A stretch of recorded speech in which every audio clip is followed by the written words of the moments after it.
I've got to point out to you an historical development. Yes. And that is that a new picture has been found of Henry VIII. Oh, yeah. And you know what? Everybody I've shown it to so far says that could be your dad. Everyone you've shown it to? Yeah, honestly. What, you mean they all knew your dad? Yeah, people who knew my dad. All right. Like my mother. All right. So you've shown it to her? Yeah, and she said, oh, that could be your dad. Really? Yeah, and the thing is, they're right, it could be. And it's an amazing new picture. So what? Well, what I'm saying so is... what? Remember this. My school, the King's School Chester, was founded in 1548 by Henry VIII. Was it? Yeah. Yeah. I think you might have mentioned that. Hey? I think you might have mentioned that. Now, considering that he must have been around there somewhere to inaugurate the school, one presumes that he was in the locality, okay? He might have done, yeah. Or maybe he just lent his name to it. No, the school started in the Chester Cathedral. That was the whole point of him inaugurating these schools, because when he detached the Church of England from the Church of Rome, Bishop of Rome, you're not home. Well, he set up the Church of England, didn't he? Set up the Church of England, and so what he did is he set up a load of schools in cathedrals in England to bolster the new religion, right? Called the Church of England. Yeah. Okay. Well, he only did that because he wanted to get remarried, didn't he? Yeah, of course. It wasn't out of any kind of great nobility that he decided to launch his own church. Nevertheless, he is the father of the Church of England. Okay? Well, he is. Yeah, exactly. Yeah, he created it. So what I'm saying is, for nefarious if he was around in Chester when my school was founded, and then 400 years later I go to that school, and then we found a new What are you saying? There's some kind of family lineage? Is that what you're saying now? I'm saying it's not beyond a possibility. So you think you might be related to Henry VIII? Yes, I do. Really? Yeah. Well, where's the picture of your dad so we can have a look at both of the pictures together? There aren't any pictures of my dad. What do you mean there aren't any? There aren't any. How could there not be any pictures? Surely a local paper must have greeted him as a war hero when he came back from the Second World War. No, there were so many war heroes around in those days. In fact, because... No, that's not true. The local paper... Well, yeah, but in the same way that there's local memorials to any of the people that died from any particular village in Britain, the local paper in every village in Britain would have done a piece on all the local war heroes, I promise you. Well, to be honest, it was probably the fact that he was born and brought up in Birkenhead, where the local paper's the Birkenhead News. Yeah. But then, when he was demobbed after the war, met my mother, moved to Chester, where the local paper is the Chester Chronicle. So he maybe fell between the styles. But the styles? Yeah. Let me show you this picture. That is a mirror image of my dad. I mean, he's a bit heavier than I remember my dad. Yeah. My dad, I'm afraid, has not been around. Did your dad have a beard as well, then?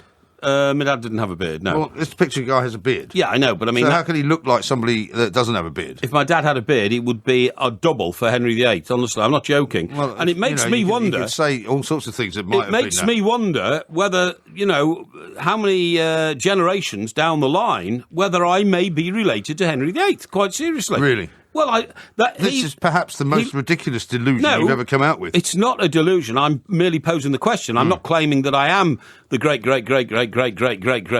grandson of Henry VIII. No. What I'm saying is, I mean, let's face it. He did struggle to have sons, didn't he? Well, let's face it. Without being, crude in any way, this is a family show. Henry VIII was a mass Rogerizer of women. He was. And, but he had lots of wives, didn't he? Well, yeah, but he had lots of mistresses as well. Yeah. Now, the point is... But he still couldn't produce an heir. No, he couldn't produce an heir, no. The point is, there weren't a lot of women around in those days, so he could quite literally have had Rogerization relationships with half of Chester in those days. You see what I mean? Well, literally half of Chester. Well, he could have maybe 200 women. Maybe that was half of the women in Chester. You just said that's where your father wasn't from. No, I didn't say that. Yeah, you did. You said he was from Birkenhead. Yes, well, I know, but that's not very far away. Well, it's quite a long way away in Elizabethan times. No, it wasn't. Tudor times. No, it wasn't. It was only like half a day on a cart or something like that. Half an hour in a cart? Half a day on a cart. Are you sure? Yeah, I'm sure it is, yeah. And you think he might have gone to Birkenhead on the way up to Chester? No, because Birkenhead is beyond Chester from the London direction. Oh, is it? You go up into Cheshire, there's Chester, then you go down the Wirral to Birkenhead. He could have gone up there first and then down. No, I very much doubt it, because you have to go up one side of the Wirral, turn around and come down the other. There was no M6 in those days, was there? Oh, now look, you're getting ridiculous. What I'm saying is... You're telling me that you think you're related to Henry VIII, and you're saying I'm getting ridiculous. Look, all I'm saying is... This picture looks I would assume, it looks nothing like you, for a start. So why it does look a bit like me. It doesn't look anything like you. His nose is different. His mouth is different. His eyes are different. He looks very like my father. Well, you say that, but I haven't got a picture of your father to judge it by. Well, I haven't got a picture of my father. I think the thing that is, because my father was a war hero from the Second World War, there won't have been a lot of pictures of him, because a lot of stuff they did during the Second World War was secret, wasn't it? What? And he didn't, spread pictures of our troops around in case the Germans shot them. Hey? That's rubbish. It's not rubbish. Every hero who came back from the war was pictured in a paper, I guarantee you. Okay. How can you have no pictures of your own father? Well, how can you not have any? Well, have you got a picture of your father? Of course I have. Where? Well, I've got loads of them. I've got a couple of them up in my house. I've got, a whole album full of them. Well, I've got loads of pictures of him. Why did you spend so much time taking pictures of your father? Well, I didn't. It's just that you take pictures of your family. Do you when? Well, all the time. Doing what? Well, doing whatever, whether you're visiting them or whether you're out with them or whether you're on holiday with them. I mean, I've got loads of pictures of me on holiday with my father and my mother weird, when I was a child. So you go and visit your mum and dad and you take a camera with you because we didn't have phones in those days. You say, can I just take a picture of you, mum and dad? No, we did have phones in those days. I've got pictures of him up until when he was quite old and died. I've got pictures of him all the way back down to when we were babies. You see, you haven't got any pictures of yourself as a child, have you? Well, my dad died 35 years ago, unfortunately. Right. And so they did have cameras then. They did have cameras then, but I mean, the point haven't you got a picture of yourself with your dad? No. Why not? I don't know. I think that's weird. Well, funny enough, there is a picture somewhere, I remember seeing it years ago, of my dad and I in the father and son competition at Butlins Pwllheli in North Wales. Father and son competition? Yeah. What was that about? Well, what you used to do is... Sorry, what are you laughing at? What's your problem? Why would you have a competition of father and son? For what? Well, that's what Butlins used to do. Was that like a beauty contest? Well, no, they used to have all these competitions. Here's Mr. Parry and his demented, strange-looking, red-haired son. Why do you have to be like that? Well, no. What would you give him a prize for? For father and son. For what, though? Well, if you look... What, actually having a father? Was it that sort of place? No, it wasn't that sort of place. If they looked like a fine combination of father and son.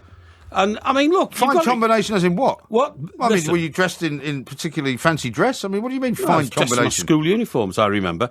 You've got to remember... You were on holiday in your school uniform? I think so, yeah. No, you've got to remember... You had a very sad childhood. That's why you're so screwed up. Hang on. In those days, in Butlins, they used to have all sorts of competitions. Like, they had the glamorous granny. Yeah. They had the knobbly knees competition. Yeah. So you used to roll up your trouser legs. To see who had the most knobbly knees. Yeah, but I can understand glamorous granny. Yeah. I can understand knobbly knees, right? I can't understand father and son. Mother and daughter. But what's the criteria? Bonnie baby. You used to have a Bonnie baby competition. Yeah, that's all understandable, but what's the criteria for father and son? And the boxing, of course. I won my boxing cup at Butlins Pwllheli. What's the criteria for father and son? Well, it's, look, here's a father and here's a son. Look, so what? What do they win a prize for? You're a father of 4 children. Yes, I am. You must have, during the lifetime, people said, oh, such a proud father, and don't enter a competition. Don't they look great together? Well, my dad felt it was worth entering a competition. I think we won 3rd place. I think we won... You won 3rd place in the father and son contest. Sorry, what's amusing about that? I don't know why you find that amusing. Well, who won it?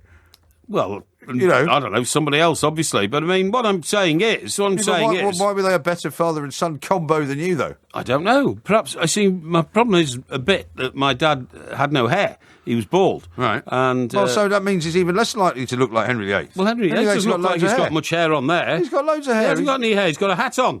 He's got a hat on right to his forehead. All I'm saying is... stranger things in life have happened when people have seen pictures and thought, oh, my God. Yeah. There's such a spark of identity and relationship there. Who knows that it isn't true? Well, maybe Butlins have got a picture of you coming 3rd in the father and son competition. We could go and refine that and then bring it in and show us, because otherwise... They wouldn't have it now. I've just tweeted out the picture, right? From about 50 years ago, for goodness sake. Well, so what? When I was about 6 or something, All right, so you're 56 now, aren't you? No, I'm not saying that. No, you're not? Okay. No. So basically what you're saying is, I'm going to send this picture out saying that you think it looks like your dad. Yes. But we have no frame of reference. So we can't say to anybody, can you tell whether this looks like Porky's dad? Why can't you, what your dad looks like? Why can't you just take my word for it? Why can't you take my word for it? Because I can't take your word for anything. Yes, you can. Because you're a complete and utter fabricator.